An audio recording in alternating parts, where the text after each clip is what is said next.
En una pequeña franja de tierra enclavada en el corazón de Roma, se encuentra el estado más enigmático del planeta, la Ciudad del Vaticano. Con apenas 44 hectáreas, este territorio independiente es, sin embargo, el centro espiritual de más de 1.000 millones de católicos en el mundo, y para muchos, también el custodio de secretos que jamás han sido revelados. Entre sus muros de piedra, sus pasillos silenciosos y sus archivos cerrados, se oculta una historia paralela a la que nos han contado. Una historia que no solo habla de fe, sino también de poder, manipulación y control del conocimiento. ¿Hasta qué punto conocemos realmente el Vaticano? ¿Es únicamente un centro de espiritualidad y tradición cristiana? ¿O estamos ante una de las instituciones más poderosas, herméticas y estratégicas de la historia humana? A lo largo de los siglos, esta pequeña ciudad-estado ha acumulado más que riqueza o influencia. Ha reunido el control del relato mismo. Controlar la narrativa es, en última instancia, controlar la realidad. Y pocos lo han hecho con tanta habilidad como lo ha hecho el Vaticano. Desde sus orígenes, la Iglesia Católica ha comprendido que el relato, la historia oficial, los textos sagrados, la interpretación de los hechos, es una herramienta tan poderosa como la espada. Durante la Edad Media, cuando gran parte de la población europea era analfabeta, eran los monasterios quienes copiaban y conservaban los textos antiguos. Pero no se trataba de una copia neutra. Los monjes seleccionaban qué textos se preservarían, cuáles serían alterados y cuáles simplemente desaparecerían. Esta capacidad de editar el pasado ha dejado huellas profundas en nuestra comprensión del mundo. Piénsalo por un momento. Si todo el conocimiento pasaba por sus manos, entonces también pasaba por su criterio. Decidir qué libros eran heréticos y cuáles eran sagrados no solo determinaba la fe de millones, sino también su acceso al conocimiento, su visión del universo, su lugar en la historia.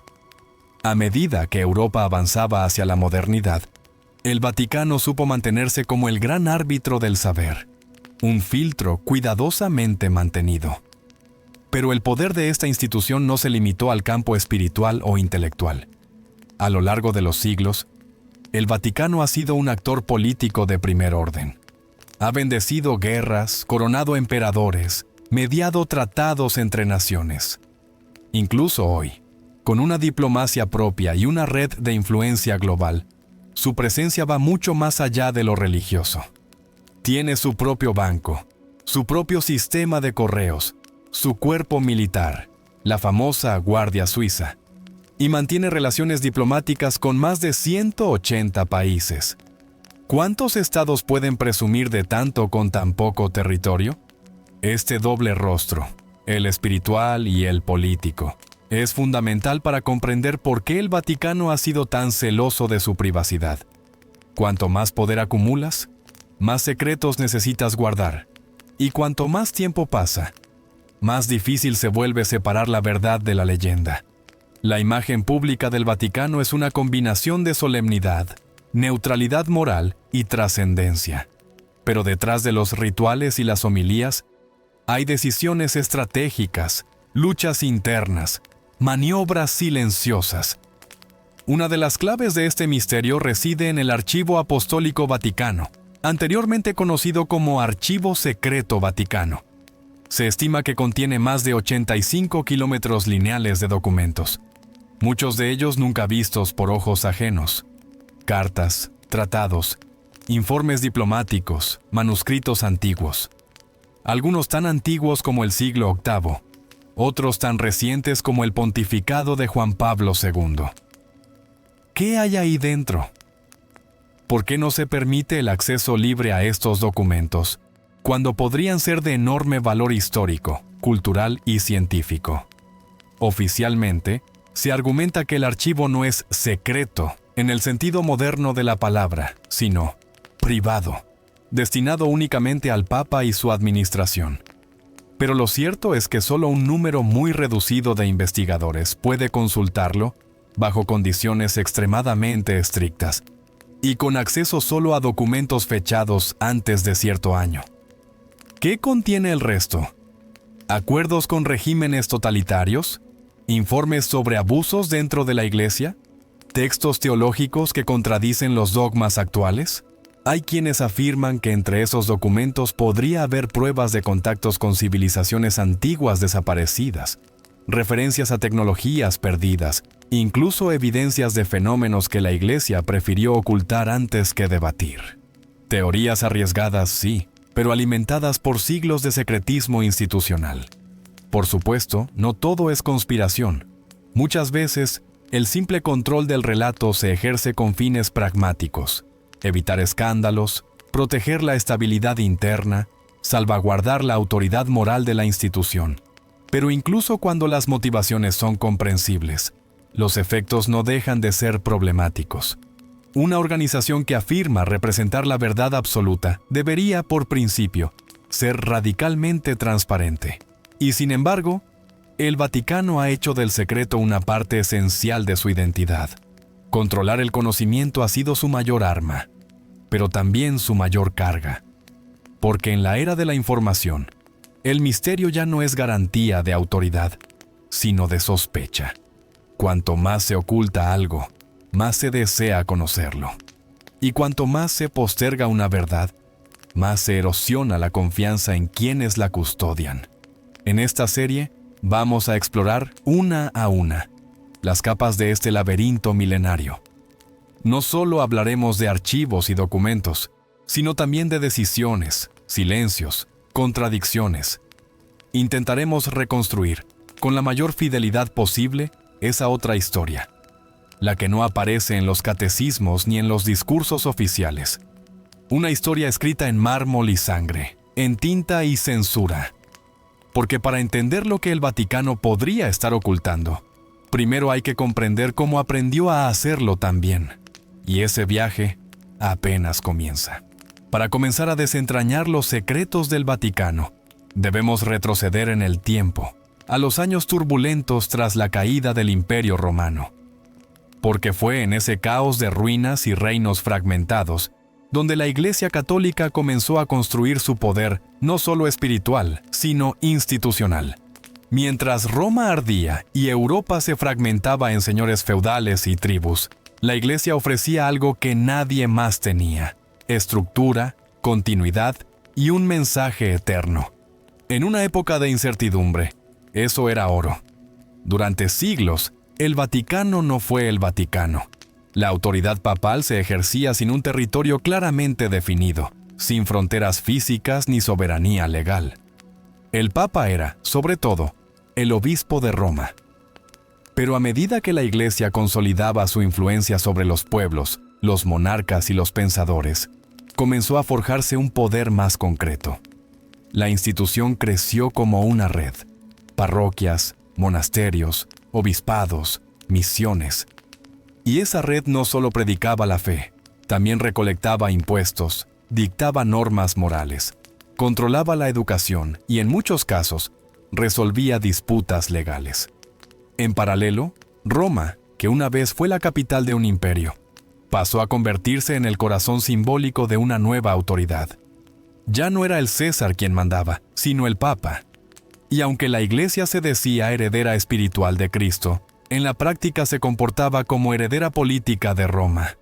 El lenguaje, la burocracia, los ritos, todo se inspiraba en la organización imperial. No es casualidad que el Vaticano utilice aún hoy el latín como idioma oficial. Es un eco de su origen. Fue en este contexto que nació el concepto del poder temporal de los papas, es decir, el derecho del Papa no solo a guiar almas, sino a gobernar territorios. A lo largo del siglo VIII, tras una serie de alianzas y conflictos con tribus germánicas y señores italianos, el Papa Esteban II logró obtener un extenso territorio en la península itálica. Así nacieron los estados pontificios, un conjunto de dominios que duraron más de 1000 años y que convirtieron al Papa en un verdadero soberano feudal. Durante este tiempo, el Vaticano no solo predicaba desde los púlpitos, recaudaba impuestos, mantenía ejércitos, ejecutaba justicia. La cruz y la espada iban de la mano. Cualquier amenaza a su autoridad era respondida con poder político o teológico. Los papas podían excomulgar reyes, anular matrimonios reales, legitimar conquistas, y cuando lo creían necesario, enviar ejércitos a la Guerra Santa. Las cruzadas, por ejemplo, fueron tanto un acto de fervor religioso como una estrategia de control territorial. Esta mezcla de poder espiritual y poder material generó tensiones con otros actores políticos, pero también le permitió al Vaticano sobrevivir a guerras, invasiones y reformas. Mientras los imperios nacían y caían, la figura del Papa permanecía. Cada nuevo cónclave reforzaba esa continuidad sagrada. Y con ella se tejía una imagen, la de una institución eterna, incuestionable, infalible. Pero esta infalibilidad no vino sola, fue construida, negociada y muchas veces impuesta. El Vaticano comenzó a consolidar no solo su poder externo, sino también su control interno. Se establecieron tribunales como la Inquisición para vigilar la ortodoxia. Se censuraron textos considerados peligrosos. Se vigiló a los pensadores que se atrevían a cuestionar los dogmas. Y sobre todo, se protegieron los documentos, las cartas, los decretos. Todo aquello que pudiera comprometer la imagen de pureza o contradicción dentro de la Iglesia. Es aquí donde surge una pregunta clave. ¿Qué historia se ha perdido en este proceso? ¿Qué eventos fueron reinterpretados, silenciados o directamente borrados para mantener una narrativa oficial? Por ejemplo, sabemos que durante siglos existieron evangelios que no forman parte del canon actual. El Evangelio de Tomás, de Felipe, de María Magdalena. Textos que ofrecían visiones alternativas sobre la vida y enseñanzas de Jesús. Fueron descartados en los concilios iniciales y durante mucho tiempo considerados apócrifos. Pero, ¿por qué? ¿Qué peligros representaban para la estructura doctrinal que la Iglesia estaba construyendo? La respuesta puede estar menos en la teología que en la política. Un Jesús más humano, más cercano, o que reconociera a una mujer como discípula, representaba un desafío al modelo jerárquico, masculino y centralizado que la Iglesia estaba edificando. A través de decisiones teológicas, se establecieron también jerarquías sociales, roles de género y legitimaciones políticas. No se trataba solo de fe, sino de orden. La Edad Media fue, en este sentido, una época clave.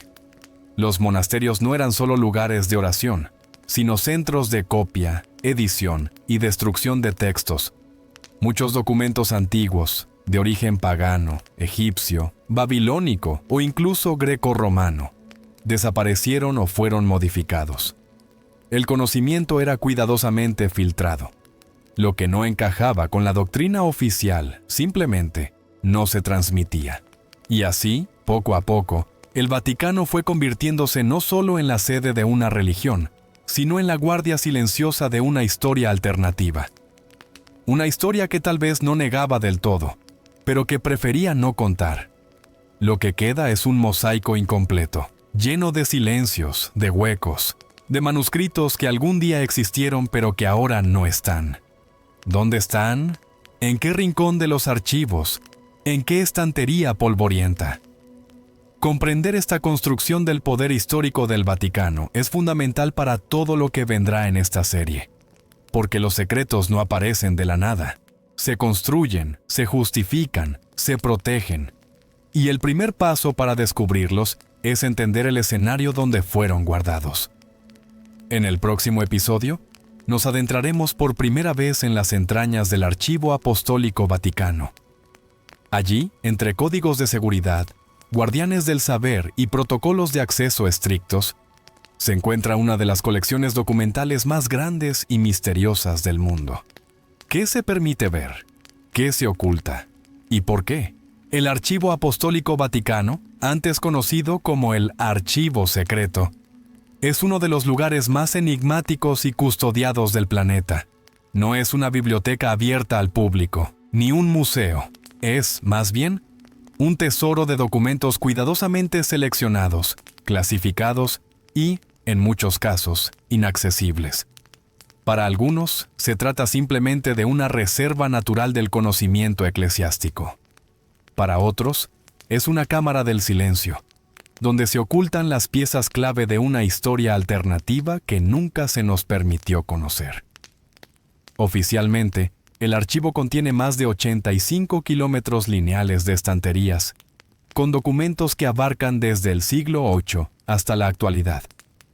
Cartas papales, informes de embajadores, registros judiciales, actas de concilios, correspondencias con emperadores, reyes, científicos, artistas y herejes. Todo un universo de papel que abarca más de 1200 años de historia, no solo de la Iglesia, sino de la humanidad entera. Y sin embargo, acceder a ese universo es casi imposible. Para un investigador común, entrar al Archivo Vaticano es enfrentarse a un sistema de filtros extremadamente estricto. Solo pueden hacerlo académicos con grados de doctorado, asociados a instituciones reconocidas, que presenten una solicitud específica con indicación clara de los documentos que desean consultar. Pero, ¿cómo puede uno solicitar un documento si no tiene idea de que existe? Este es uno de los principales dilemas. El catálogo completo del archivo no es de dominio público. Lo que no está listado, sencillamente, no existe para quien investiga. A ello se suma una regla no menor. Solo se permite el acceso a documentos que tengan más de 75 años. Esto significa que todo lo ocurrido desde mediados del siglo XX hasta hoy, una época de grandes convulsiones políticas, reformas internas, escándalos y transiciones teológicas, está fuera del alcance. ¿Qué contiene ese tramo moderno? Informes internos sobre dictaduras latinoamericanas, correspondencia con regímenes totalitarios, documentación sobre abusos. Las teorías se multiplican, pero las respuestas no llegan. El hermetismo de este archivo ha generado, como era de esperar, una enorme cantidad de especulación. Algunos investigadores creen que en sus entrañas se esconden evangelios no reconocidos, textos gnósticos completos, versiones alternativas de los evangelios canónicos, actas de concilios que fueron editadas posteriormente. Otros van más allá. Hablan de cartas que confirmarían el conocimiento anticipado de eventos históricos, mapas antiguos con territorios hoy olvidados, incluso referencias a fenómenos inexplicables que la Iglesia prefirió silenciar antes que investigar abiertamente. ¿Exageración? Tal vez. Pero la historia de este archivo no ayuda a disipar las sospechas. Durante siglos, el acceso fue completamente restringido. Fue recién en 1881 que el Papa León XIII permitió, por primera vez, la entrada limitada a académicos seleccionados. Hasta entonces, el archivo era un secreto absoluto, incluso dentro de la Iglesia misma. Su sola existencia alimentaba mitos. Y cuando se abrió parcialmente, el mundo descubrió que, efectivamente, contenía documentos de enorme valor histórico, muchos de los cuales reescribieron capítulos enteros de la historia europea. Por ejemplo, gracias al Archivo Vaticano conocemos mejor los procesos judiciales de figuras como Galileo Galilei. También han salido a la luz cartas entre reyes y papas que muestran la Iglesia no como observadora neutral, sino como estratega activa. Documentos que relatan guerras bendecidas, traiciones acordadas, pactos sellados en nombre de Dios, pero con intereses muy humanos. Entonces, si eso es lo que se permite ver, ¿qué se esconde en lo que no se muestra? Entre las historias más persistentes está la del supuesto Evangelio de María Magdalena, en su versión íntegra, conservada en una de las cámaras de seguridad. Aunque fragmentos del texto han sido encontrados en Egipto y otros lugares, hay quienes sostienen que el Vaticano posee una versión completa que nunca se ha revelado. Lo mismo se dice de textos del llamado cristianismo primitivo, escritos en siríaco, copto o griego, que contradicen la narrativa oficial sobre la divinidad de Cristo, su relación con los discípulos o el papel de la mujer en los inicios de la Iglesia. También se especula sobre documentos relacionados con culturas antiguas, registros sobre Babilonia, Egipto, incluso civilizaciones precolombinas, que llegaron a manos de misioneros y fueron enviados al Vaticano para su estudio, o para su silencio. Algunos afirman que hay correspondencia entre astrónomos del Renacimiento y el clero sobre observaciones anómalas en el cielo. Otros hablan de referencias a artefactos de poder, reliquias cuya naturaleza desafía la lógica moderna, pero que fueron estudiadas por órdenes religiosas y luego olvidadas, convenientemente, por la historia oficial. ¿Hay pruebas de todo esto? Number. Pero el secreto mismo alimenta la sospecha. ¿Por qué no permitir una digitalización completa y libre de los documentos, como han hecho muchas otras instituciones? ¿Por qué mantener un sistema tan rígido si la verdad no tiene nada que temer? El Archivo Vaticano no es simplemente un depósito de documentos, es una herramienta de poder. Controla qué se sabe, cuándo se sabe y quién puede saberlo. Esta capacidad de modular el acceso a la verdad convierte al archivo en una palanca geopolítica, cultural y espiritual. Porque quien controla el pasado, controla el presente. Y quien controla el presente, moldea el futuro. Sin embargo, en los últimos años, la presión para abrir más secciones del archivo ha aumentado. La opinión pública exige transparencia. Muchos dentro de la Iglesia reconocen que los tiempos de la opacidad deben llegar a su fin. Pero los cambios son lentos, y cada página liberada suele ir acompañada de miles que permanecen selladas. La verdad aún tiene precio. En el próximo episodio saldremos del archivo y nos sumergiremos en un aspecto aún más inquietante: el papel del Vaticano durante los grandes conflictos del siglo XX. ¿Qué sabía realmente la Santa Sede sobre el ascenso del nazismo, el Holocausto, los regímenes fascistas? ¿Fue un espectador impotente? ¿O un actor que eligió el silencio? Durante el siglo XX, el mundo se vio sacudido por guerras, genocidios y regímenes autoritarios que marcaron para siempre la historia de la humanidad. Fue una época de oscuridad y destrucción, y también de silencios. Uno de los silencios más debatidos y polémicos es, sin duda, el del Vaticano durante el ascenso del nazismo y el estallido de la Segunda Guerra Mundial. ¿Qué papel jugó realmente la Santa Sede frente a Adolf Hitler, el Tercer Reich y el Holocausto? ¿Fue un espectador distante, un mediador fallido o un cómplice silencioso?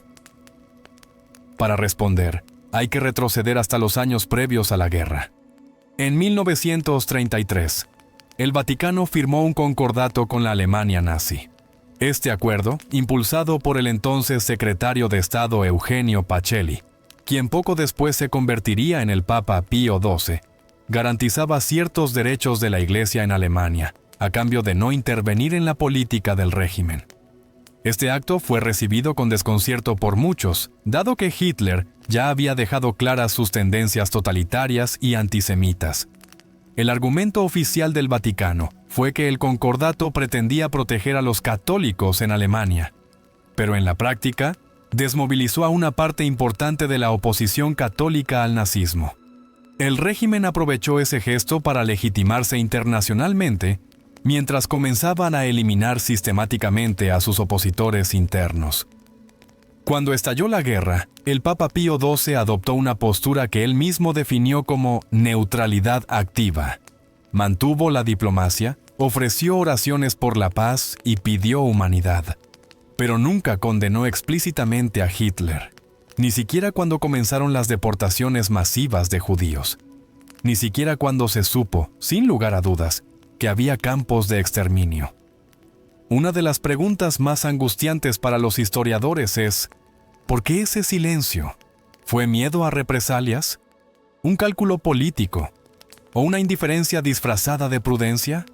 Los defensores del Papa argumentan que su silencio fue estratégico, que si hablaba, los nazis podrían haber intensificado la represión, que trabajó en secreto, facilitando pasaportes falsos, escondiendo personas perseguidas en conventos y monasterios. Hay testimonios de judíos salvados por redes clandestinas dirigidas por miembros de la Iglesia, es cierto, pero también lo es que la voz del Papa, en ese momento histórico, podía haber cambiado percepciones, presionado gobiernos, movilizado multitudes. Y esa voz simplemente no se alzó. Lo más inquietante es que el Vaticano sabía. Lo supo desde muy temprano. Informes diplomáticos, cartas de obispos, incluso denuncias desde los propios países ocupados, llegaban con frecuencia a Roma.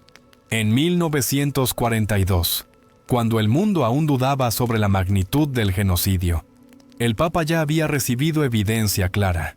Y aún así, en su mensaje de Navidad de ese año, evitó nombrar directamente a los judíos o a los nazis. Habló de cientos de miles de personas que, sin culpa propia, son destinadas a una muerte progresiva, sin decir quiénes ni por qué. ¿Fue eso suficiente? El debate continúa hasta hoy.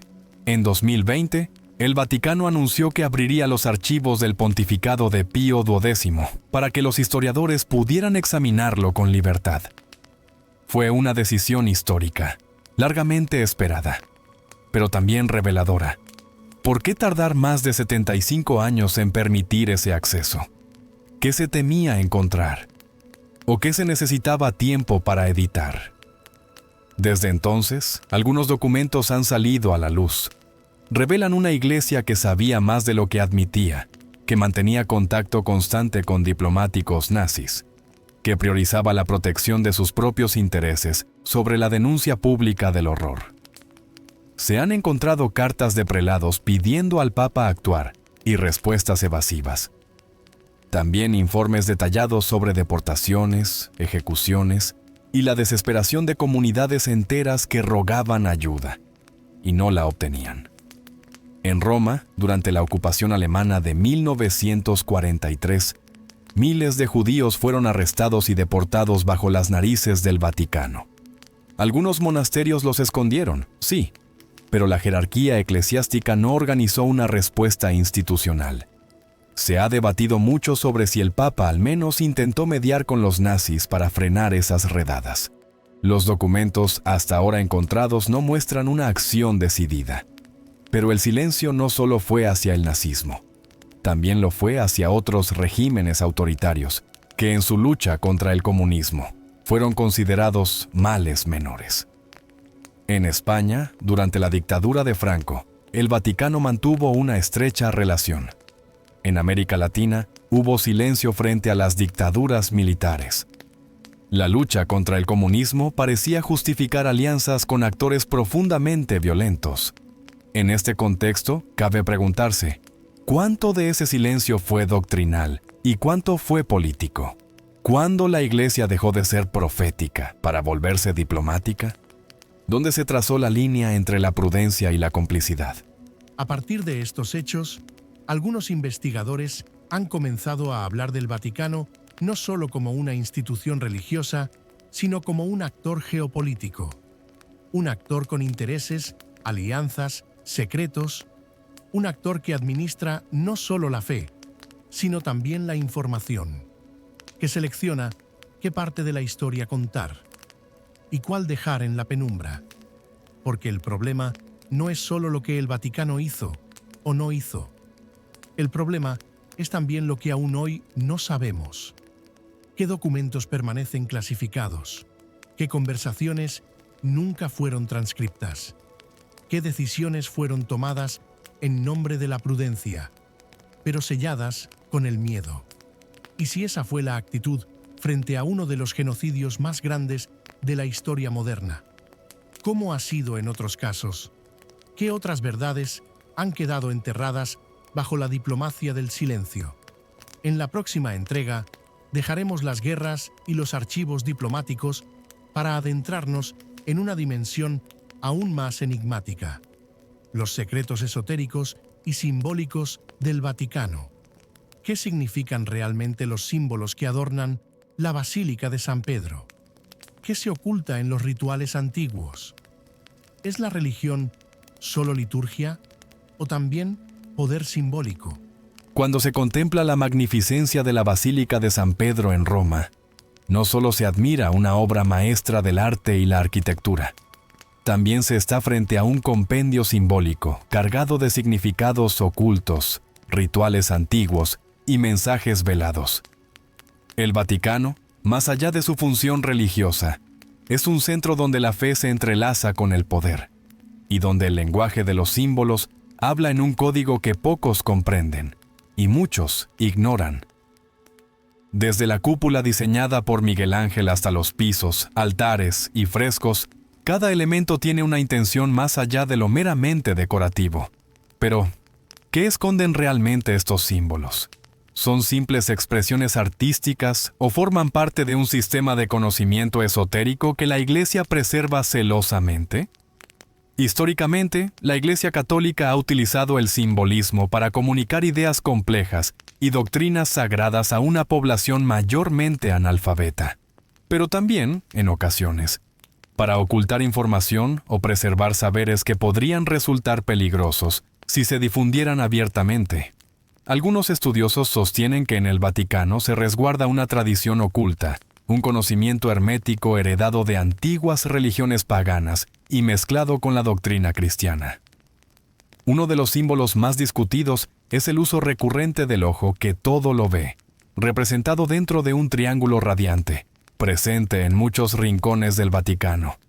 Este símbolo, que algunos asocian con la vigilancia divina, también aparece en tradiciones masónicas y esotéricas que hablan de un ojo superior, una conciencia cósmica que observa y regula el destino humano. ¿Cómo llegó este símbolo a formar parte de la iconografía católica? ¿Y qué significa su presencia en un contexto religioso tan institucionalizado?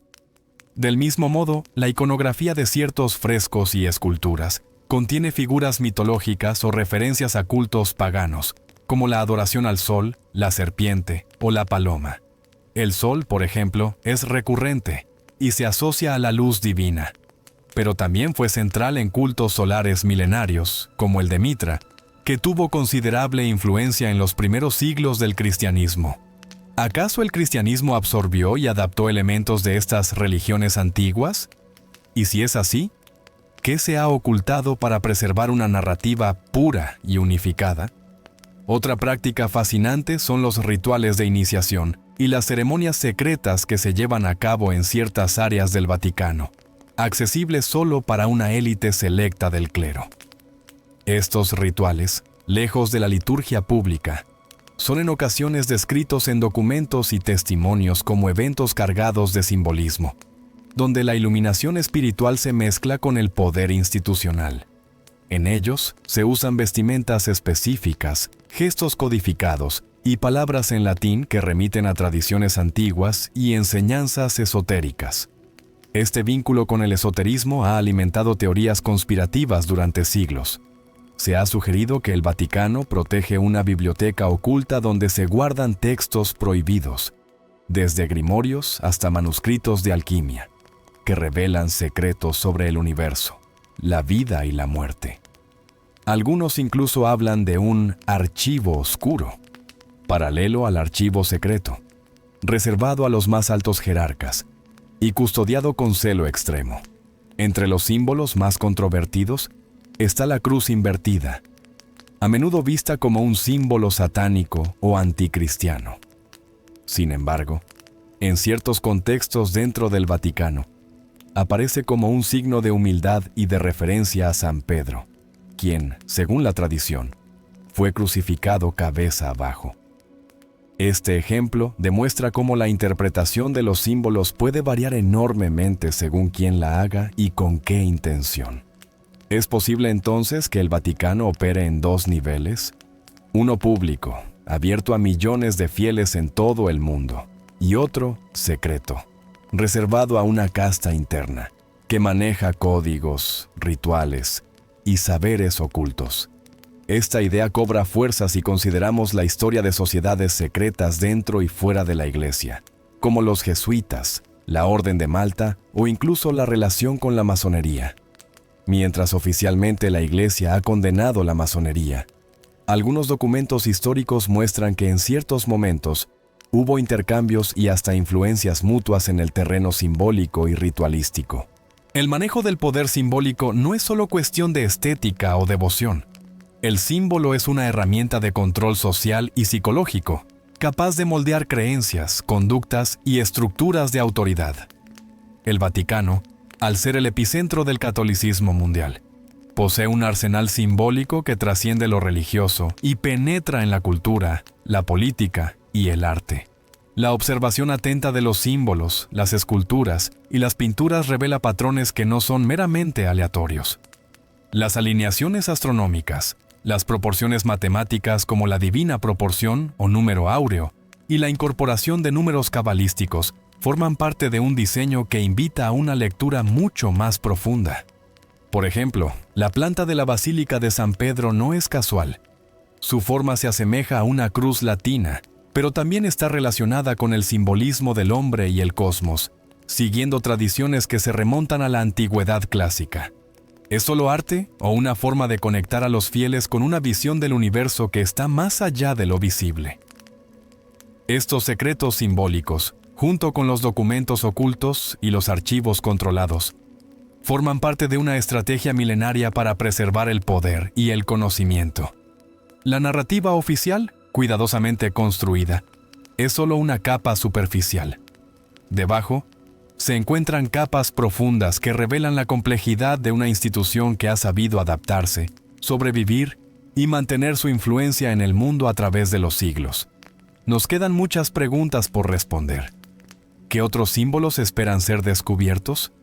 ¿Qué rituales se practican hoy que se basan en tradiciones ancestrales? ¿Qué significa todo esto para la fe de millones?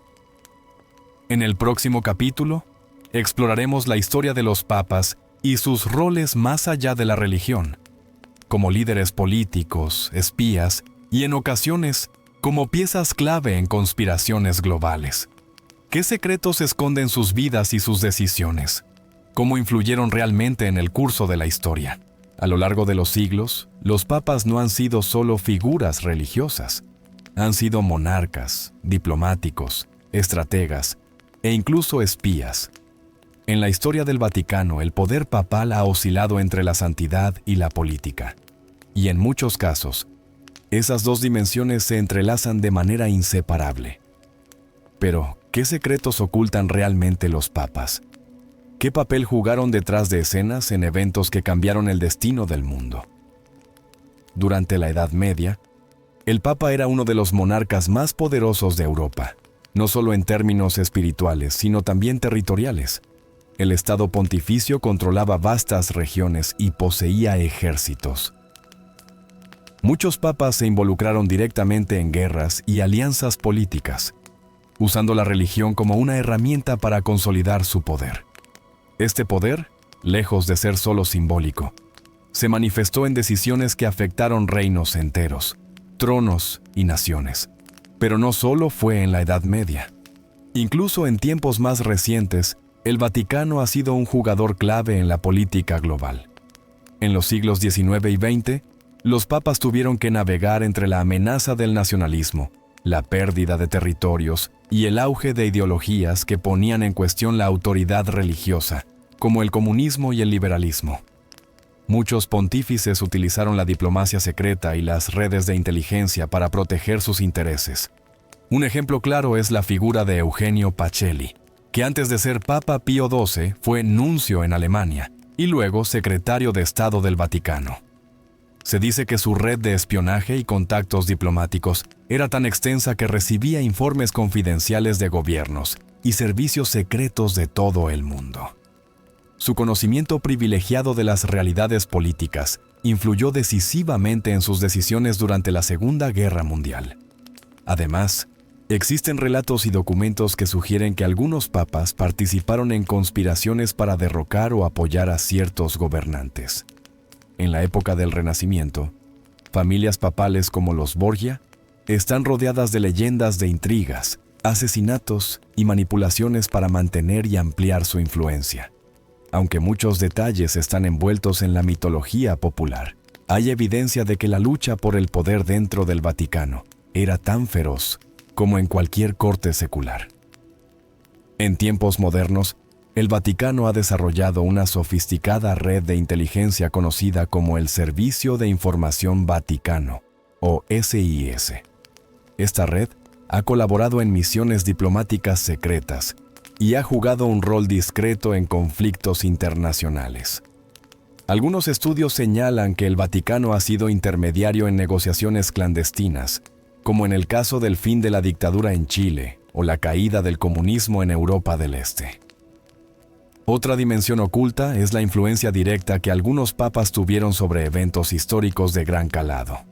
Por ejemplo, Juan Pablo II, con su firme oposición al comunismo soviético, jugó un papel crucial en la caída del bloque del Este. Su relación con líderes políticos, su presencia en manifestaciones masivas y su apoyo a movimientos disidentes fueron un ejemplo de cómo el poder espiritual podía transformarse en un motor político. Sin embargo, estas acciones también generaron controversias. Algunos críticos argumentan que el Vaticano, en su búsqueda de poder político, ha sacrificado principios éticos. La alianza con regímenes autoritarios, el silencio ante violaciones de derechos humanos y la manipulación de información para proteger intereses institucionales han marcado episodios oscuros en la historia papal. Pero, ¿qué secretos personales ocultan los papas? Durante siglos, las vidas de estos hombres han estado rodeadas de misterio y censura. Los archivos personales, las correspondencias privadas y los diarios, en muchos casos, permanecen inaccesibles. ¿Qué piensan realmente? ¿Qué motivaciones personales influyen en sus decisiones? ¿Qué presiones y conspiraciones se enfrentan dentro del Vaticano? En la historia reciente han surgido rumores y testimonios sobre redes internas de poder, enfrentamientos entre facciones y luchas por controlar la línea ideológica de la Iglesia. Algunos papas han enfrentado intentos de asesinato, intrigas políticas y campañas de difamación que reflejan la tensión constante en una institución donde el poder se ejerce de manera compleja y a veces opaca. Además, las relaciones entre el Vaticano y otras potencias religiosas y políticas han sido fuente de secretos y acuerdos velados, desde pactos con monarquías hasta negociaciones con gobiernos comunistas. El papado ha sabido mantener su influencia mediante alianzas estratégicas, muchas veces lejos del escrutinio público. En este escenario, el papel del Papa se presenta como el de un líder que debe equilibrar la espiritualidad, la política y el secreto. Una figura que actúa en múltiples frentes y que debe tomar decisiones que afectan no solo a millones de creyentes, sino también al destino político y social de naciones enteras. Por eso, entender la historia y la naturaleza del papado es esencial para comprender el misterio que rodea al Vaticano. No es solo una cuestión de religión o teología, sino de poder, estrategia y supervivencia en un mundo cambiante, y a menudo hostil. ¿Hasta qué punto los papas han sido verdaderos servidores de la fe y hasta dónde actores políticos con agendas propias? ¿Qué verdades permanecen ocultas en sus decisiones y en la memoria oficial? ¿Cómo influye su personalidad en el rumbo de la Iglesia y del mundo? Estas preguntas nos invitan a mirar más allá de las imágenes oficiales y a cuestionar la historia que se nos ha contado. Nos preparan para seguir explorando los secretos mejor guardados del Vaticano, desde sus intrigas políticas hasta sus misterios espirituales y simbólicos. En la siguiente parte, nos adentraremos en la enigmática Biblioteca Vaticana, una de las colecciones de libros y manuscritos más impresionantes y controvertidas del mundo. ¿Qué textos se ocultan tras sus puertas? ¿Qué conocimiento ha sido reservado durante siglos? ¿Existen libros prohibidos o censurados? ¿Qué historia esconden esas estanterías? A lo largo de la historia, pocas instituciones han acumulado tanto conocimiento como la Biblioteca Vaticana. Fundada oficialmente en el siglo XV, esta colección no es solo un depósito de libros, sino un verdadero archivo viviente que atesora siglos de historia, ciencia, filosofía y religión. Pero detrás de su fachada académica y respetable, la biblioteca esconde secretos que han alimentado leyendas y controversias durante generaciones. Los miles de manuscritos, códices y libros raros que custodia no son accesibles para cualquiera. Solo un pequeño grupo de investigadores con permisos especiales puede entrar a sus salas, y muchos documentos permanecen sellados bajo estrictas normas. Esta exclusividad ha dado pie a especulaciones. ¿Qué textos prohibidos, olvidados o censurados guarda realmente la Biblioteca Vaticana? ¿Qué saberes antiguos han sido ocultados al mundo? Entre sus tesoros se encuentran manuscritos que datan de la antigüedad, copias únicas de textos griegos y latinos, tratados científicos y filosóficos que fueron considerados heréticos o peligrosos en su época. Algunos investigadores sostienen que allí se conservan textos de la alquimia, astrología y hasta códices que sugieren conocimientos avanzados sobre la naturaleza y el cosmos que podrían cambiar nuestra comprensión histórica. La biblioteca también ha sido un actor clave en la preservación del conocimiento durante épocas en que muchas obras fueron destruidas o perdidas. Por ejemplo, durante la Edad Media, cuando la cultura clásica parecía condenada al olvido, la labor de los monjes y eruditos vaticanos fue fundamental para conservar manuscritos que luego permitieron el Renacimiento. Sin embargo, esta preservación vino acompañada de una estricta selección. Ciertos textos fueron censurados, corregidos o eliminados por considerarse contrarios a la doctrina oficial. El concepto de censura dentro de la biblioteca no es un misterio. La Iglesia mantuvo durante siglos índices de libros prohibidos, una suerte de lista negra donde se incluían obras científicas, filosóficas y literarias que ponían en cuestión la autoridad eclesiástica o enseñaban ideas contrarias al dogma. Esto no solo limitaba la circulación de esos textos, sino que además fomentaba una versión oficial del conocimiento, controlada y filtrada. Pero más allá de la censura, la biblioteca ha sido también un refugio para el conocimiento que el mundo exterior no podía o no quería conservar. Textos de civilizaciones antiguas, tratados de medicina, matemáticas y astrología han permanecido en su interior durante siglos, lejos del escrutinio público. Algunos creen que existen secciones secretas, no registradas oficialmente, donde se guardan estos manuscritos ocultos, accesibles solo a ciertos privilegiados. Esta idea no es solo producto de la imaginación popular. Documentos filtrados y testimonios de ex empleados sugieren que existen archivos clasificados donde se conservan textos extremadamente sensibles, que podrían alterar el relato histórico o científico convencional. ¿Qué revela esta acumulación de secretos sobre la misión real de la Biblioteca Vaticana? Además, la relación entre la biblioteca y la ciencia ha sido ambivalente. Por un lado, ha preservado textos fundamentales que permitieron avances científicos.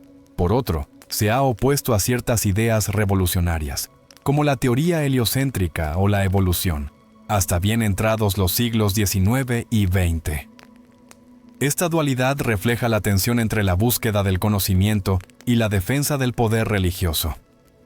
En tiempos modernos, la biblioteca ha comenzado a abrirse al público y a digitalizar sus archivos, lo que ha permitido un acceso sin precedentes a documentos antes inaccesibles. Sin embargo, esta apertura sigue siendo limitada y controlada, y muchos archivos permanecen ocultos, alimentando las teorías sobre la existencia de un saber vetado o prohibido. Las preguntas que surgen son inevitables. ¿Qué valor tiene realmente este conocimiento oculto?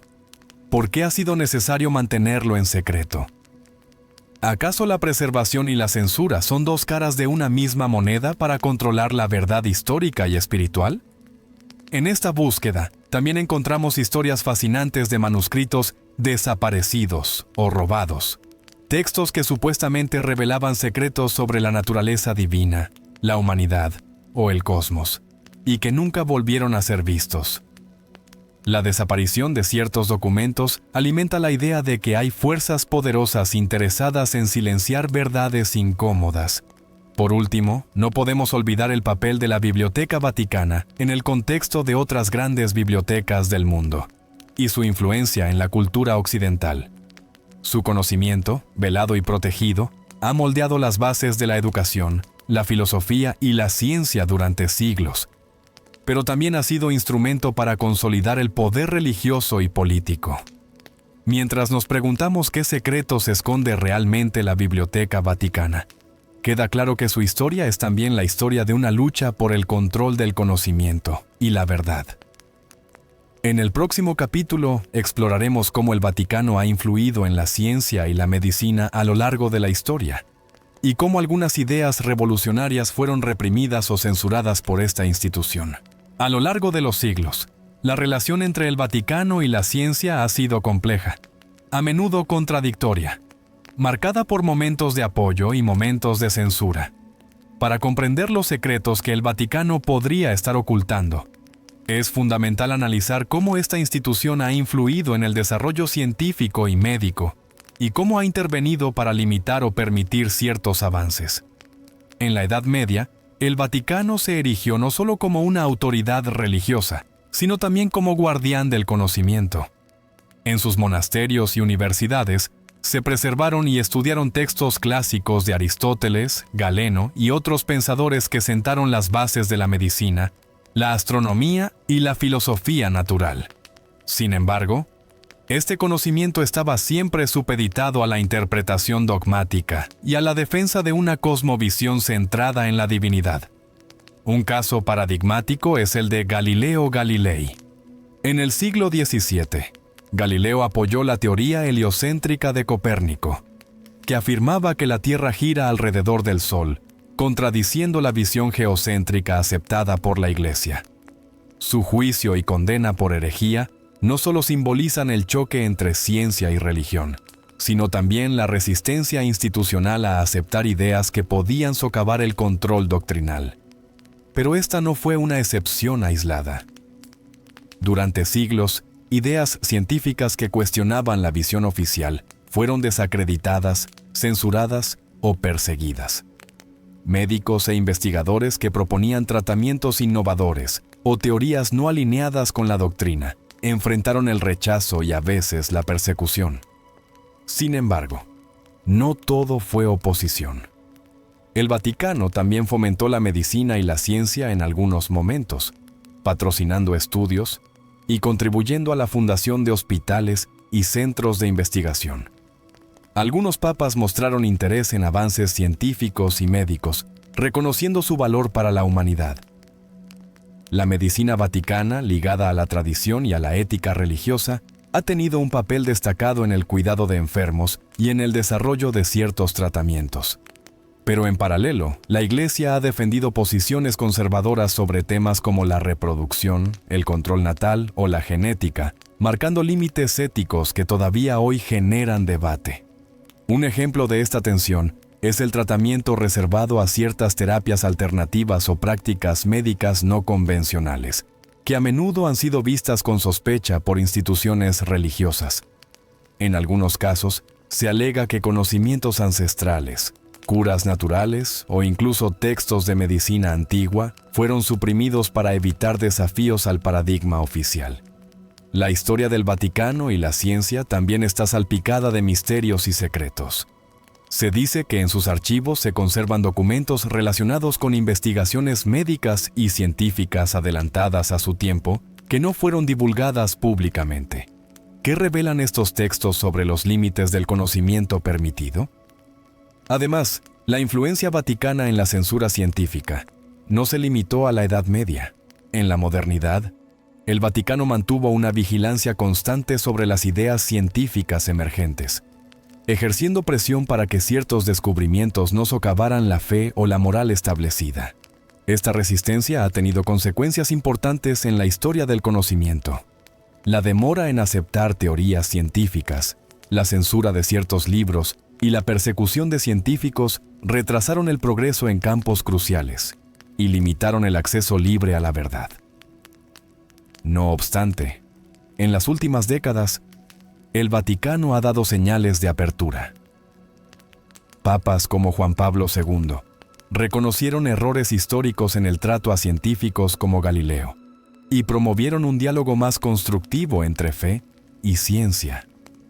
Esta evolución abre interrogantes sobre qué información aún permanece oculta o restringida y cuál será el futuro del conocimiento en la intersección entre religión y ciencia. Al reflexionar sobre este legado, surge una pregunta inquietante. ¿Qué saberes científicos han sido escondidos o retrasados por motivos de poder y dogma? ¿Qué avances podrían haberse desarrollado antes si no hubiera existido censura institucional? Y más aún, ¿qué verdades hoy permanecen ocultas dentro del Vaticano?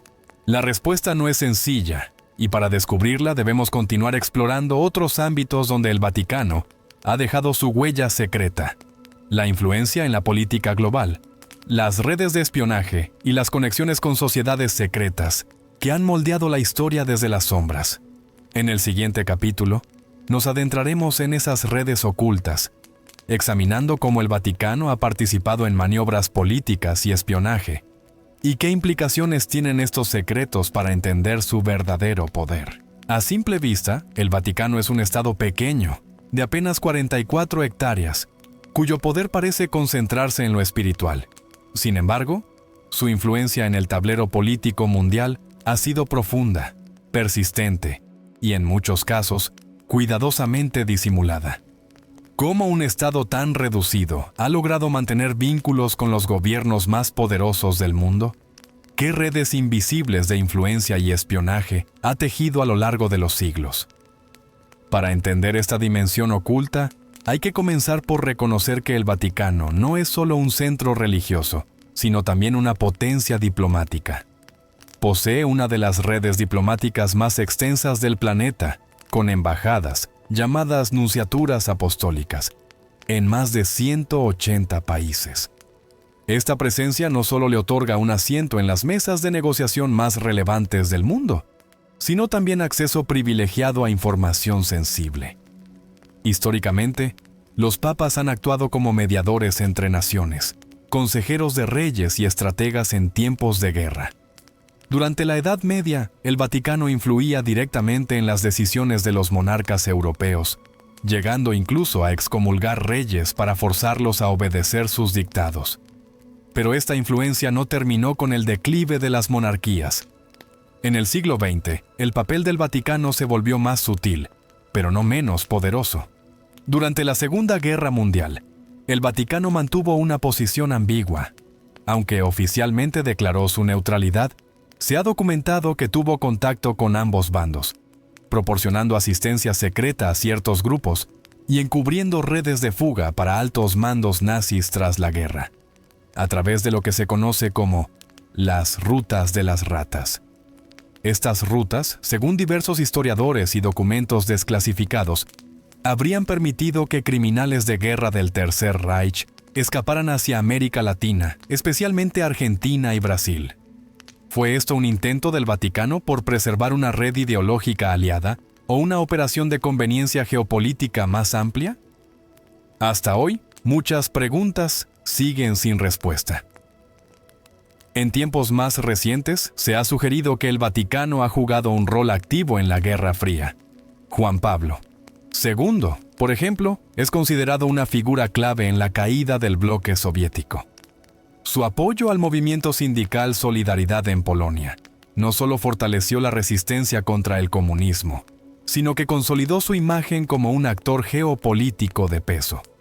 Se ha especulado incluso que su colaboración con agencias de inteligencia occidentales, como la CIA, fue parte de una estrategia conjunta para debilitar la influencia soviética. Pero las redes de poder no terminan allí. El Vaticano ha sido vinculado con una serie de sociedades secretas y organizaciones discretas que operan al margen del ojo público. Tal es el caso de la controvertida logia P2, Propaganda 2, una organización masónica italiana con fuertes lazos con sectores del Vaticano, políticos, militares y financieros. En los años 70 y 80, esta logia estuvo implicada en escándalos financieros, asesinatos y conspiraciones para manipular el poder político en Italia. El escándalo del Banco Ambrosiano, en el que se vieron implicados altos funcionarios del Vaticano, es uno de los episodios más turbios de esta conexión. A esto se suman rumores persistentes sobre la existencia de un servicio secreto vaticano, una supuesta red de espionaje que actuaría dentro y fuera de la Santa Sede. Aunque oficialmente no existe, hay quienes aseguran que la Santa Alianza, o entidad, como se le ha llamado extraoficialmente, opera desde hace siglos recopilando información clave sobre líderes, movimientos sociales y dinámicas internacionales. ¿Podría una institución espiritual estar recopilando secretos de Estado en nombre de la estabilidad moral o del control ideológico? Estas acciones no responden solamente a ambiciones políticas, sino también a una lógica más profunda: preservar la autoridad moral y espiritual del Vaticano en un mundo cada vez más secularizado. Al influir discretamente en gobiernos, organismos internacionales y líderes mundiales, el Vaticano asegura que sus valores fundamentales no queden relegados por corrientes contrarias como el laicismo, el relativismo moral o el liberalismo cultural. A todo esto se suma su capacidad para influir en decisiones globales sin recurrir a la fuerza militar o económica. Su poder blando, basado en la autoridad simbólica, la diplomacia y el manejo de información estratégica, ha sido más eficaz que muchos ejércitos. Esta forma de influencia, tan sutil como penetrante, le permite mantener un perfil bajo mientras actúa como una pieza clave en el ajedrez mundial. No se trata, por tanto, de una teoría conspirativa sin fundamento, sino de una realidad documentada por historiadores, periodistas y analistas. El Vaticano ha sido, y sigue siendo, un jugador político de alto nivel, cuyo poder no reside en la cantidad de territorio o población, sino en su historia milenaria, su red diplomática y su capacidad para acceder y controlar información vital. En esta red de influencia, de favores, de silencios y de pactos no escritos, se esconde otra cara del Vaticano. Una cara que, lejos del ritual y la oración, opera con la misma lógica que los grandes poderes seculares: información, influencia y estrategia. Pero si el Vaticano ha jugado un rol silencioso en los movimientos del tablero mundial, ¿qué otras instituciones, grupos o individuos han colaborado con él en esta danza de poder? ¿Qué secretos compartidos se esconden entre sus muros y los de otras organizaciones secretas? En la siguiente parte, exploraremos estas conexiones aún más misteriosas: las relaciones entre el Vaticano y órdenes esotéricas, sociedades secretas y grupos que, a lo largo de los siglos, han jurado proteger conocimientos prohibidos o revelaciones ocultas. Un mundo de símbolos, rituales y secretos que sigue latente bajo la superficie del poder espiritual. Desde hace siglos, el Vaticano ha sido objeto de innumerables teorías sobre sus vínculos con sociedades secretas. No se trata simplemente de rumores sin base, sino de una densa red de conexiones históricas, alianzas discretas y colaboraciones que, si bien nunca se anuncian abiertamente, han dejado huellas persistentes. ¿Qué busca una institución espiritual al relacionarse con grupos cuyos propósitos a menudo son deliberadamente enigmáticos? ¿Qué secretos se cruzan entre la fe y el simbolismo esotérico? Para entender este panorama, debemos comenzar con una organización en particular: los Caballeros Templarios. Fundados en el siglo XII como orden militar cristiana, los templarios fueron en su momento aliados y protegidos del papado. Su misión inicial era salvaguardar a los peregrinos en Tierra Santa, pero con el tiempo acumularon riquezas, tierras e influencia, convirtiéndose en una de las entidades más poderosas de Europa. Se dice que sus conocimientos no solo eran militares o financieros, sino también místicos. Algunos sostienen que encontraron reliquias antiguas, textos ocultos o incluso restos del conocimiento prohibido de civilizaciones perdidas. Cuando en el siglo XIV fueron repentinamente acusados de herejía y disueltos por el Papa Clemente V, bajo presión del rey Felipe IV de Francia, muchos se preguntaron si la verdadera razón detrás de su caída era el temor del Vaticano a lo que los templarios sabían o guardaban. ¿Poseían información que podía contradecir los dogmas de la Iglesia? ¿Qué fue de sus archivos y reliquias? A día de hoy, nadie lo sabe con certeza. Después de los templarios, surgirían otras órdenes de corte esotérico. La más polémica de todas, sin duda, es la masonería.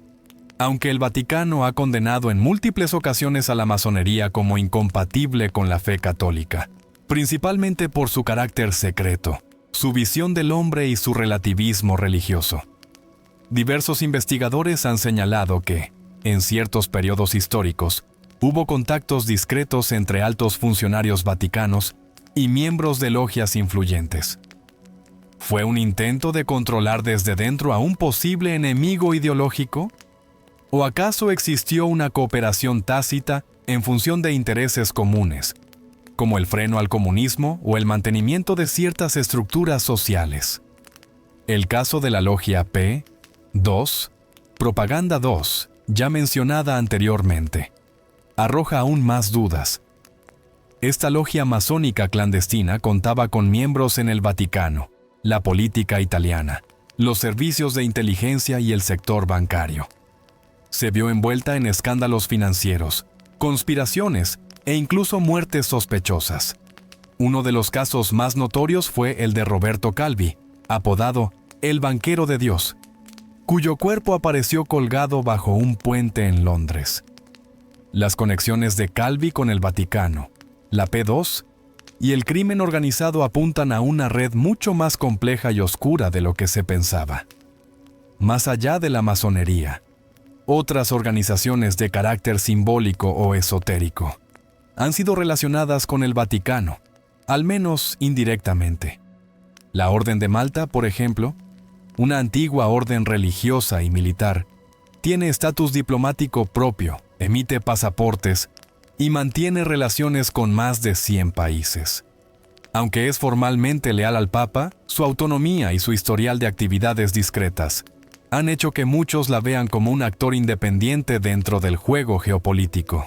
También han circulado rumores sobre los Rosacruces, los Illuminati y otras sociedades supuestamente guardianas de antiguos secretos. Si bien muchas de estas conexiones son difíciles de probar, lo cierto es que el Vaticano ha mostrado históricamente una fuerte preocupación por controlar o vigilar a estos grupos. ¿Por qué tanto esfuerzo en condenar y rastrear organizaciones que, en apariencia, no representan una amenaza directa? Tal vez porque en sus símbolos y rituales se esconde una versión alternativa de la historia. Una visión del mundo que rivaliza con la doctrina católica en cuanto al origen del conocimiento, el alma humana y el propósito último de la existencia. Una cuestión clave en este entramado es el control del simbolismo. Tanto el Vaticano como muchas sociedades secretas han empleado durante siglos un lenguaje basado en signos, emblemas y arquitectura cargada de significado. Desde la disposición geométrica de las basílicas hasta los frescos del Vaticano repletos de referencias veladas, pasando por la simbología compartida con tradiciones alquímicas o herméticas, parece haber un diálogo subterráneo entre distintas formas de interpretar lo sagrado. Y más allá de las sociedades formales, no podemos olvidar los círculos de poder internos dentro del propio Vaticano. No todas las decisiones importantes pasan por el Papa. Existen facciones, grupos de presión y redes internas que operan según sus propios intereses. Algunos investigadores han hablado incluso de logias vaticanas, agrupaciones de altos cargos que siguen una agenda particular, muchas veces contraria a la línea oficial. ¿Son estas estructuras una forma de sociedad secreta interna? ¿Hasta qué punto se ha infiltrado lo oculto en el corazón mismo de la Iglesia? Lo cierto es que esta mezcla de religión, poder político y ocultismo no es nueva. Desde la antigüedad, quienes detentaban el conocimiento espiritual también aspiraban a controlar los destinos del mundo material. El Vaticano, como heredero de una larga tradición de integración entre lo sagrado y lo político, ha sabido moverse en estos terrenos con una habilidad envidiable. Pero toda red oculta tiene puntos de quiebre: las filtraciones, los documentos revelados, los testigos arrepentidos. Cada tanto, una grieta permite entrever el mecanismo interno. Y cada revelación despierta nuevas preguntas. ¿Qué más se oculta detrás de los muros del Vaticano? ¿Qué pactos han sido sellados en la penumbra? En la siguiente parte, exploraremos una de las piezas más misteriosas de este rompecabezas: los archivos secretos del Vaticano. Un lugar real, pero cerrado casi en su totalidad al mundo exterior, donde se dice que yacen documentos capaces de reescribir la historia humana. ¿Qué contienen? ¿Por qué tanto celo en su protección? Es momento de acercarnos al corazón del misterio. Detrás de una gran puerta custodiada por muros centenarios, bajo las cámaras de vigilancia y lejos del alcance del ciudadano común, se encuentra uno de los lugares más enigmáticos del mundo: los archivos secretos del Vaticano. Su nombre oficial cambió en 2020 a Archivo Apostólico Vaticano, una decisión que, según la Santa Sede, buscaba evitar malentendidos con respecto a la palabra secreto. Pero el cambio de nombre no disipó el misterio, ni redujo el aura de intriga que envuelve a este archivo milenario. El Vaticano ha sido durante siglos uno de los grandes recopiladores de conocimiento escrito. Desde manuscritos medievales, cartas entre emperadores y papas, tratados científicos prohibidos, hasta documentos clasificados de guerras modernas. Estamos hablando de más de 85 kilómetros lineales de estanterías, en los que reposan unos 35,000 volúmenes. Y de toda esa vastedad, solo una fracción está abierta al estudio de investigadores, con estrictas condiciones. Entonces, la pregunta es inevitable. ¿Qué hay allí dentro que no deba ver la luz pública? ¿Por qué tanto celo en su protección? Y lo más importante, ¿qué podría revelarnos sobre la historia de la humanidad, la religión, la ciencia o incluso los orígenes de nuestra civilización? Para empezar, el acceso al archivo está limitado exclusivamente a investigadores con credenciales académicas muy específicas. Deben solicitar una autorización formal, indicar el tema exacto que desean estudiar y solo pueden consultar documentos anteriores al año 1939. Es decir, antes del inicio del pontificado de Pío XII. Esta fecha no es casual. Coincide con el estallido de la Segunda Guerra Mundial y con una de las etapas más oscuras de la historia moderna, en la que el Vaticano jugó un papel no del todo claro. Hay quienes afirman que, tras esas puertas, se encuentran documentos relacionados con el Tercer Reich, incluyendo correspondencia entre altos jerarcas nazis y miembros de la Iglesia. También se especula que hay pruebas del conocimiento anticipado del Holocausto por parte del Vaticano y de cómo ciertas decisiones se tomaron más por razones diplomáticas que morales. Pero eso es solo la punta del iceberg. Muchos investigadores creen que entre los textos ocultos se encuentran escritos gnósticos primitivos, versiones del Evangelio que fueron eliminadas del canon oficial, así como textos apócrifos que ofrecen visiones muy distintas de la figura de Jesús. ¿Acaso el Vaticano posee documentos que contradicen la narrativa tradicional de los evangelios? ¿Y si algunas ideas que hoy consideramos heréticas fueron en realidad parte del cristianismo original? Se ha especulado también sobre la posible existencia de documentos provenientes de la antigua Biblioteca de Alejandría, salvados del incendio y adquiridos en secreto por emisarios de la Iglesia. De ser cierto, estaríamos hablando de la conservación de conocimientos científicos, filosóficos y astronómicos de la antigüedad, que se creían perdidos para siempre. ¿Y si el Vaticano guarda bajo llave teorías sobre el origen del universo, la estructura del tiempo o los ciclos cósmicos de las civilizaciones? Más allá de lo religioso o lo histórico, existe otro tipo de documentos que se dice que podrían reposar en estos archivos. Correspondencia con civilizaciones orientales, textos alquímicos del Renacimiento, estudios anatómicos prohibidos en su época, incluso posibles informes sobre fenómenos no identificados, lo que hoy se conoce como ovnis, enviados a la Santa Sede desde embajadas o diócesis remotas. Un dato interesante es que, durante siglos, el Vaticano ha contado con una de las redes de información más eficaces del mundo. Sus obispos, nuncios y misioneros no solo predicaban la fe, también enviaban informes detallados de los lugares que visitaban. Esto significa que los archivos podrían contener descripciones tempranas de culturas indígenas antes de su destrucción, mapas inéditos, testimonios de exploraciones que jamás se hicieron públicas. Y aún más inquietante es la idea de que el contenido más sensible de estos documentos ni siquiera esté catalogado. Muchos expertos han planteado que hay una sección completamente inaccesible, conocida solo por el Papa y un grupo extremadamente reducido. Un archivo dentro del archivo, un núcleo de secretos tan profundos que revelar su existencia misma podría poner en cuestión los pilares de la civilización occidental. Por supuesto, el Vaticano niega estas especulaciones. Declara que todo lo que se guarda está protegido por razones históricas, académicas y de conservación. Y en parte es cierto. Muchos documentos, si se expusieran sin cuidados, podrían destruirse. Pero eso no explica por qué algunos textos se mantienen en secreto, incluso para los investigadores más acreditados. Esta tensión entre lo revelado y lo oculto ha alimentado todo tipo de hipótesis, desde pactos con gobiernos para encubrir episodios incómodos hasta la custodia de profecías que no se han hecho públicas. No faltan quienes creen que el tercer secreto de Fátima, revelado oficialmente en 2000, no fue completo.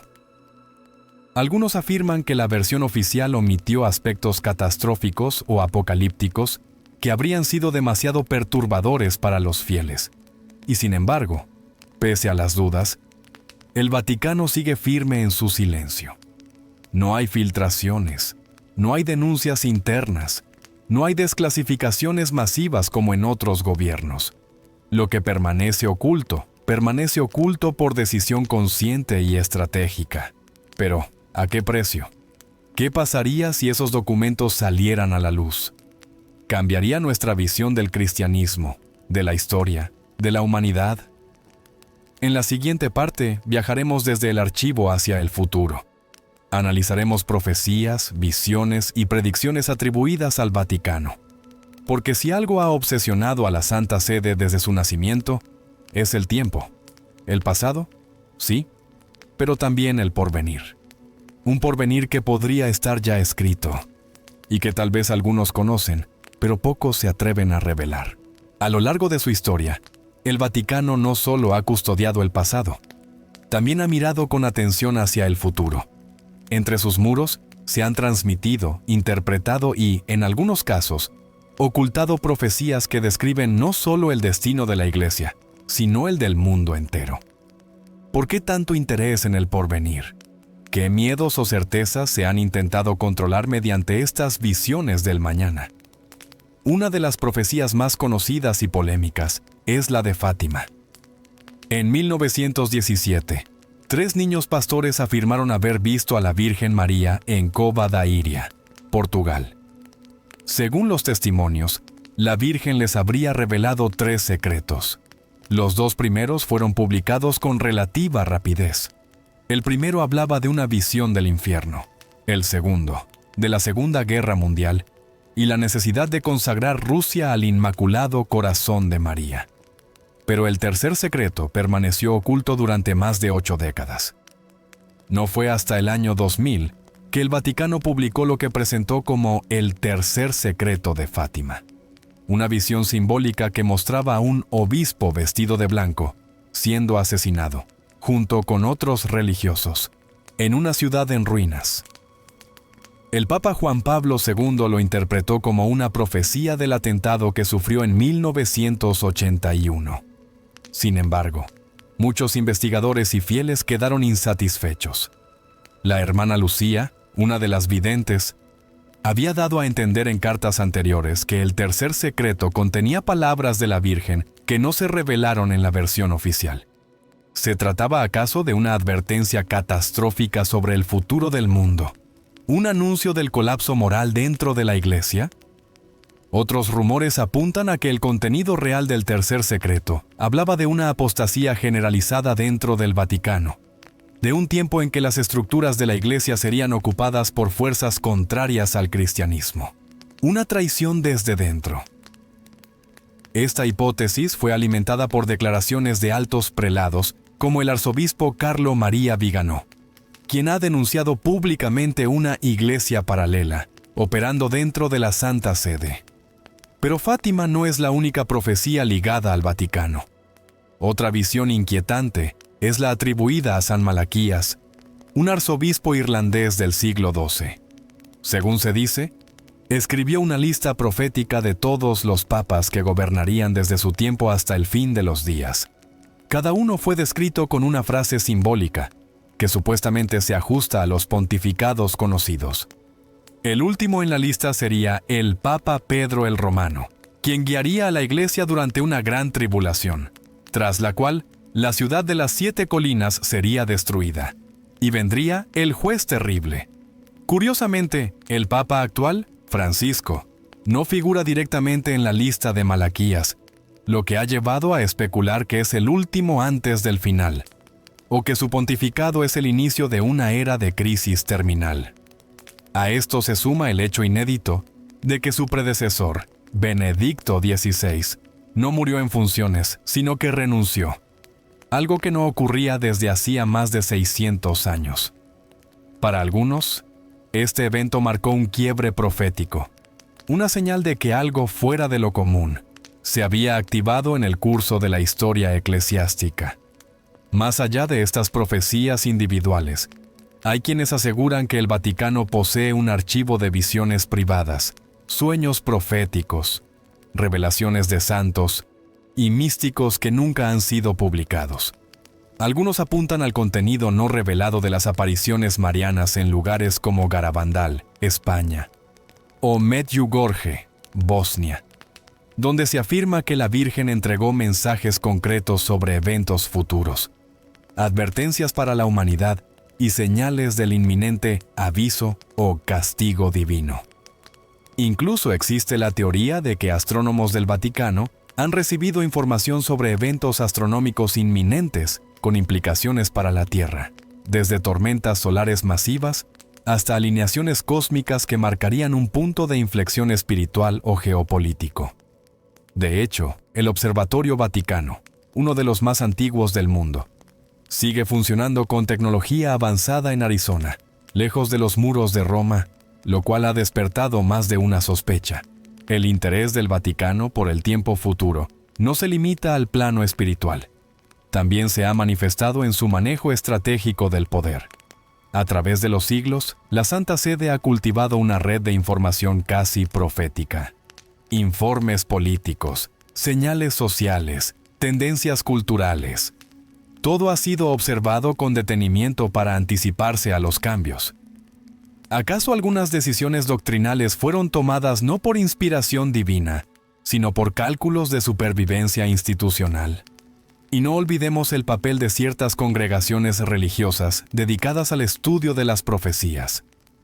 Órdenes como los jesuitas o los dominicos han mantenido durante siglos archivos de textos antiguos, estudios sobre escatología, la teología del fin de los tiempos y reflexiones sobre la segunda venida de Cristo. Muchos de estos estudios jamás han sido compartidos con el público. Entonces, ¿qué sabe realmente el Vaticano sobre el futuro?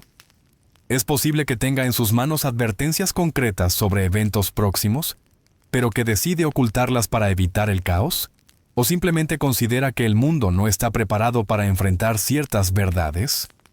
Lo que resulta claro es que la relación del Vaticano con el tiempo no es solo teológica, es estratégica, política y profundamente simbólica. Las profecías, sean verdaderas o no, funcionan como instrumentos de poder. Quien dice conocer el futuro, domina el presente. Y en ese sentido, el Vaticano ha sido uno de los actores más eficientes de la historia. Pero si el porvenir está escrito, ¿quién lo escribió? ¿Y quién tiene el derecho a leerlo? En la siguiente parte, nos alejaremos de las visiones del futuro para volver a la historia tangible. Nos adentraremos en uno de los escándalos más perturbadores que han sacudido la imagen pública de la Iglesia: los casos de abusos sexuales y su encubrimiento sistemático. Un tema doloroso, pero necesario para comprender cómo el secreto, lejos de ser un instrumento divino, puede convertirse en una forma de proteger lo imperdonable. Durante siglos, la Iglesia Católica se presentó ante el mundo como el faro moral de Occidente, guardiana de la verdad, la compasión y la justicia. Pero en las últimas décadas, esa imagen se ha visto profundamente erosionada. Testimonios que antes eran susurrados han ganado volumen. Y poco a poco, lo que comenzó como casos aislados en parroquias remotas, se transformó en una marea global de denuncias. Miles de víctimas, cientos de sacerdotes implicados, y lo más preocupante, una estructura de poder que, en lugar de proteger a los inocentes, protegió a los agresores. El escándalo de los abusos sexuales cometidos por miembros del clero ha golpeado duramente la credibilidad de la Iglesia. Pero lo que más ha indignado no es solo la existencia de los crímenes, sino el encubrimiento sistemático que, durante décadas, y quizás siglos, se llevó a cabo desde las más altas esferas del poder eclesiástico. ¿Cómo pudo el Vaticano, autoproclamado defensor de la fe y de los más débiles, permitir que se ocultaran abusos contra niños y jóvenes? ¿Cuántos sabían? ¿Y por qué se protegió más la imagen institucional que la dignidad de las víctimas? En Estados Unidos, el informe más emblemático fue el del estado de Pensilvania, publicado en 2018, donde se documentaron más de 1,000 casos de abuso durante un periodo de 70 años. Pero ese fue solo uno de muchos. En Irlanda, Australia, Alemania, Chile, Francia, los patrones se repetían. Denuncias ignoradas, traslados de sacerdotes de una diócesis a otra, expedientes destruidos, silencio cómplice. Y detrás de todo eso, un mecanismo de encubrimiento cuidadosamente articulado. Uno de los puntos más polémicos es la existencia de una cultura del secreto dentro del Vaticano. Una cultura en la que los delitos sexuales no eran tratados como crímenes, sino como pecados que podían ser resueltos internamente. El documento Crimen Sollicitationis, redactado en 1962, establecía procedimientos confidenciales para los casos de abuso, ordenando a todos los implicados, incluidos los testigos, guardar absoluto silencio bajo pena de excomunión. Este texto estuvo vigente durante décadas. El entonces cardenal Joseph Ratzinger, quien luego se convertiría en el Papa Benedicto XVI, estuvo a cargo durante años de la Congregación para la Doctrina de la Fe, el organismo encargado de manejar estos casos. Fue solo hasta que el escándalo se hizo imposible de contener, que se tomaron medidas más directas. Y aún así, muchos argumentan que esas acciones fueron tardías y limitadas. Uno de los casos más simbólicos y devastadores fue el del cardenal Theodore McCarrick, una figura prominente en la Iglesia estadounidense. Durante años, se conocían rumores sobre su conducta inapropiada con seminaristas y menores. Pero no fue hasta 2018 que el Vaticano lo destituyó del estado clerical. El caso reveló hasta qué punto las denuncias podían ser ignoradas, incluso cuando llegaban a los oídos del propio Papa. Y no se trata solo de encubrimiento pasivo. En algunos casos, se ha documentado cómo se hostigó o desacreditó a víctimas que intentaban alzar la voz. Algunos obispos utilizaron su poder para presionar, manipular e incluso sobornar. Se firmaron acuerdos extrajudiciales con cláusulas de silencio. Se ofrecieron sumas de dinero para evitar demandas públicas. Y mientras tanto, los abusadores eran reasignados a nuevas parroquias donde volvían a cometer los mismos delitos.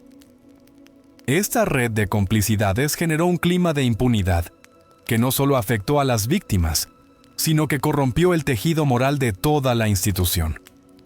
El daño fue devastador, no solo a nivel emocional, sino espiritual. Miles de personas perdieron la fe, no solo en la Iglesia, sino en la idea misma de justicia divina.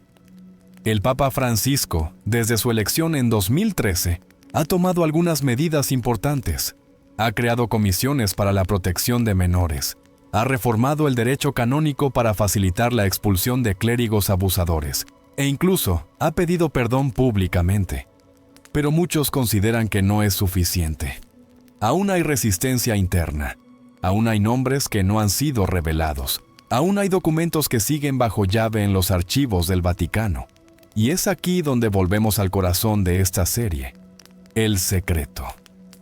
Una vez más, nos enfrentamos a la lógica de la ocultación, del control de la narrativa, del temor a lo que pueda saberse, porque cada nombre revelado, cada documento abierto, cada verdad admitida, es también una confesión del sistema que permitió que todo ocurriera.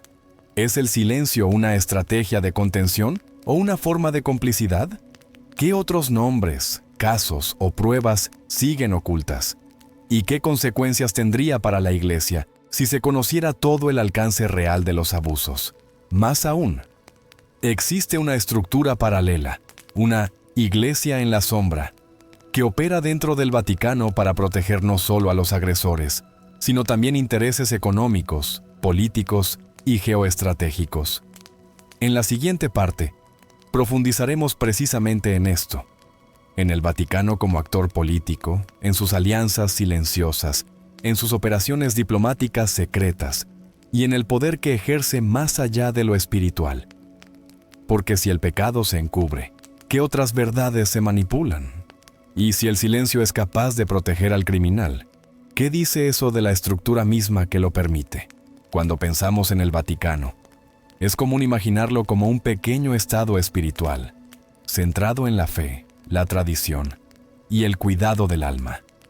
Sin embargo, lo que muchos desconocen es que, detrás de los muros del Vaticano, se mueve una maquinaria diplomática y política de una sofisticación milenaria. Un estado de apenas 44 hectáreas que, sin embargo, ha influido y sigue influyendo en el destino de naciones enteras, a menudo sin que nadie lo perciba abiertamente. ¿Cómo puede una institución religiosa ejercer tal influencia? La respuesta no se encuentra solo en la doctrina, sino en su profundo conocimiento del poder. El Vaticano ha sabido sobrevivir durante más de 1700 años en medio de imperios que cayeron, revoluciones que barrieron gobiernos y guerras que redibujaron mapas. Su secreto ha sido la diplomacia silenciosa, el arte de tejer redes invisibles y la capacidad de adaptarse sin ceder el control real. Actualmente, el Vaticano mantiene relaciones diplomáticas con más de 180 países. Esto lo convierte en uno de los actores con mayor cobertura diplomática del planeta. Su red de nunciaturas apostólicas, es decir, sus embajadas, no solo representan al Papa en cuestiones religiosas, también actúan como canales de comunicación privilegiada, como observatorios políticos y, en algunos casos, como centros de influencia ideológica. A lo largo del siglo XX, esta diplomacia vaticana se convirtió en una herramienta clave durante los grandes conflictos globales. Durante la Guerra Fría, por ejemplo, el Vaticano jugó un papel fundamental en la lucha contra el comunismo, especialmente en Europa del Este. El Papa Juan Pablo II, de origen polaco, fue un símbolo de resistencia frente al régimen soviético. Su apoyo al movimiento Solidaridad, así como su papel moral en la caída del muro de Berlín, revelan la capacidad de la Iglesia para intervenir en la política mundial sin disparar una sola bala. Pero su influencia no se limita a lo ideológico, también se manifiesta en el ámbito económico y financiero. El Instituto para las Obras de Religión, comúnmente conocido como el Banco del Vaticano, ha estado envuelto en múltiples escándalos de corrupción, lavado de dinero y vínculos con organizaciones criminales. Uno de los casos más conocidos es el del Banco Ambrosiano en los años 80, cuyo colapso reveló conexiones peligrosas entre el Vaticano, la mafia italiana y la logia masónica P2. El caso del banquero Roberto Calvi, encontrado colgado bajo el puente Blackfriars de Londres, aún despierta teorías sobre asesinatos encubiertos, pactos secretos y documentos que nunca salieron a la luz. ¿Qué sabía Calvi? ¿Qué secretos financieros cruzaban el Atlántico desde el Vaticano hacia cuentas privadas en Suiza, Argentina o Panamá? Además, el Vaticano ha intervenido, directa o indirectamente, en conflictos de América Latina, África y Asia. En muchos de estos casos ha actuado como mediador, pero en otros su papel ha sido más cuestionado. Se le acusa de haber respaldado regímenes autoritarios, de haber protegido a líderes anticomunistas involucrados en violaciones a los derechos humanos, o de haber facilitado redes de fuga para criminales de guerra. Uno de los episodios más oscuros es el llamado Rat Line, una red de escape que permitió que miembros del Tercer Reich huyeran a América del Sur tras la Segunda Guerra Mundial. Diversos historiadores han documentado cómo sacerdotes católicos, e incluso miembros del Vaticano, ayudaron a nazis de alto rango a conseguir pasaportes del Comité Internacional de la Cruz Roja con identidades falsas. Muchos de estos documentos fueron firmados desde oficinas en Roma, con la aparente bendición de altos mandos eclesiásticos. Entonces, la pregunta es inevitable. ¿Es esta la misma institución que predica la humildad y el perdón? ¿O hay dos iglesias dentro del Vaticano? Una visible, doctrinal, litúrgica, y otra oculta, política, pragmática, profundamente enredada con los intereses del poder mundial. Esta dualidad ha generado lo que algunos llaman la Iglesia paralela, un aparato interno no electo, compuesto por redes de obispos, cardenales, diplomáticos y financieros que toman decisiones estratégicas al margen de la voluntad papal. A veces, incluso en contra del propio Papa. Francisco, por ejemplo, ha sido un pontífice disruptivo en muchos sentidos. Ha denunciado abiertamente la corrupción dentro del Vaticano, ha intentado reformar sus finanzas y ha criticado el clericalismo. Pero sus esfuerzos han encontrado una resistencia feroz. Reformadores anteriores, como Juan Pablo I, fallecieron en circunstancias extrañas poco después de iniciar procesos similares.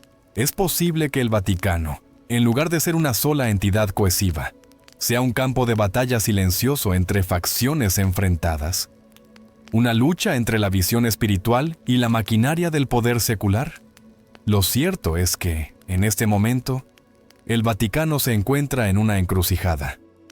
Las presiones del mundo moderno, transparencia, igualdad, justicia, chocan con siglos de estructuras opacas, juramentos de silencio y mecanismos de autodefensa institucional. Y es aquí donde radica el mayor misterio. ¿Puede la Iglesia reformarse desde dentro, o su estructura está demasiado entrelazada con las redes de poder como para permitir una verdadera transformación? En la siguiente y última parte de esta serie, nos detendremos a reflexionar, no solo sobre lo que el Vaticano puede estar ocultando, sino sobre lo que todo esto nos dice sobre el poder, la historia y nuestra necesidad de creer. Porque detrás del misterio del Vaticano se encuentra una pregunta más profunda. ¿Por qué necesitamos que haya secretos?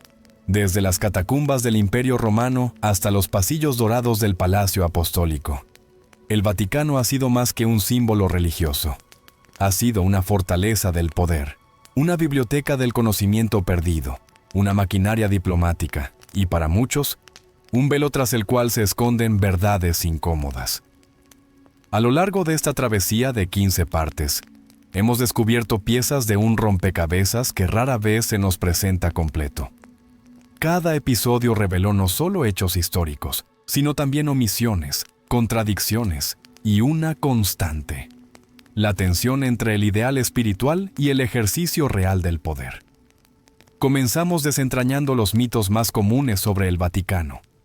Sus bibliotecas inaccesibles, sus archivos sellados, sus supuestas conexiones con sociedades secretas y sus implicaciones en eventos históricos que parecían ajenos a lo religioso. Pero pronto vimos que la línea entre lo espiritual y lo político ha sido, desde siempre, borrosa, a veces deliberadamente. A través de los siglos, el Vaticano no solo preservó textos sagrados, también ocultó documentos que podían alterar narrativas establecidas. El conocimiento, lo entendieron pronto, es poder. Y ese poder, si se distribuye sin control, se vuelve impredecible. Por eso tantos manuscritos permanecen bajo llave. Por eso tantos descubrimientos arqueológicos vinculados a la historia bíblica han sido silenciados, reinterpretados o desacreditados rápidamente. Exploramos cómo el control de la historia y de los archivos ha permitido moldear la percepción colectiva de lo que fue, de lo que debió haber sido. Vimos cómo las herejías, los concilios, las cruzadas, los pactos con imperios, las decisiones sobre qué textos considerar canónicos, construyeron no solo una teología, sino una narrativa de autoridad. Y esa autoridad no ha sido inocente. Las luchas internas por el papado, los escándalos financieros, los crímenes encubiertos, los abusos, los silencios cómplices. Todo esto deja claro que el Vaticano es, también, una institución humana, sujeta a errores, a la corrupción, a la manipulación, pero también a resistencias, a voces disidentes, a intentos de reforma que, aunque muchas veces sofocados, han persistido. Nos adentramos en los rincones más oscuros de su historia reciente, desde los abusos sexuales cometidos por sacerdotes protegidos por estructuras de poder, hasta la complicidad en operaciones geopolíticas encubiertas. Y nos preguntamos, ¿cuánto de todo esto sigue ocurriendo hoy, bajo nuevas formas? Porque si algo ha demostrado el Vaticano es su habilidad para adaptarse, para mutar, conservar y reorganizarse, sin perder su núcleo de control. En nombre de Dios, ha justificado decisiones que afectaron millones de vidas, y al mismo tiempo ha sido refugio espiritual para millones más. ¿Podemos condenar toda la institución por las acciones de sus jerarcas? ¿Podemos confiar en que hay fe verdadera dentro de sus muros, al mismo tiempo que cuestionamos sus secretos? La respuesta, como todo en esta historia, no es simple. El poder absoluto, ya lo decía Lord Acton, tiende a corromper absolutamente. Y cuando ese poder se reviste de santidad, se vuelve aún más difícil de cuestionar. Pero precisamente por eso, es más necesario que nunca hacerlo. Hemos recorrido las cámaras del Vaticano no como turistas, sino como investigadores, buscando no escándalos vacíos, sino patrones, entendiendo cómo la verdad histórica, teológica y humana ha sido moldeada por los intereses de una élite que rara vez rinde cuentas. Y aún así, también hemos visto cómo las grietas se abren, cómo la presión del mundo moderno, la voz de las víctimas, la investigación independiente y el acceso digital están erosionando lentamente los muros de silencio. Hoy, más personas se preguntan qué hay detrás de las puertas cerradas, qué documentos descansan en los archivos vaticanos, qué secretos aún no han sido revelados, qué verdades podrían cambiar nuestra comprensión de la historia. Pero tal vez la pregunta más importante no sea qué oculta el Vaticano, sino ¿por qué nosotros queremos saberlo? ¿Es la búsqueda de transparencia un acto de justicia? ¿O una necesidad de redención colectiva? ¿Tememos lo que podamos encontrar? ¿O lo que eso diga de nosotros? Porque al final, el Vaticano es un espejo de nuestras aspiraciones humanas. Buscamos orden, fe, consuelo, significado. Pero también buscamos control, dominio y una historia que nos favorezca.